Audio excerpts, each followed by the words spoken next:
বলছে determine the binomial distribution whose mean is 9 and variance is 6।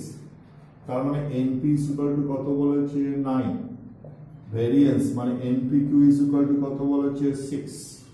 ঠিক, তাহলে q কত ধরো 6/9 ডিভাইড করবে, that is 2/3। therefore p is equal to 1 minus q, 1 minus 2/3, 1/3। তাহলে n p is equal to 9, তাহলে n into 1/3 is equal to 9, তাহলে n is equal to কত বেরিয়ে গেল 27। ঠিক আছে, তাহলে তোকে বার করতে দিয়েছে ডিটারমাইন দ্য রিকোয়ার্ড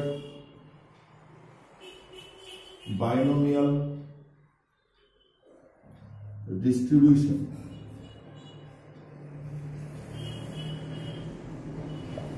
is, তার মানে কি দাঁড়াবে probability of x is equal to r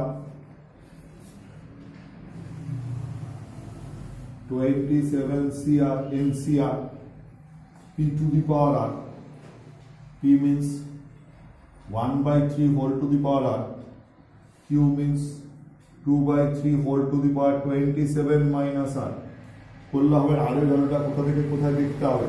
ঠিক আছে, r এর ভ্যালু সব সময় 0 থেকে স্টার্ট হবে, 0 1 2 করে কত আছে n অবধি, মানে 27। তাহলে রিকার্ড বাইনোমিয়াল ডিস্ট্রিবিউশন কি দেওয়া হলো, probability of x is equal to r 27 CR 1/3 whole to the power r 2/3 whole to the power 27 minus r। r এর ভ্যালুটা লিখতে হবে, r এর ভ্যালু কত দেওয়া হলো 0 থেকে 27 অবধি। ঠিক আছে।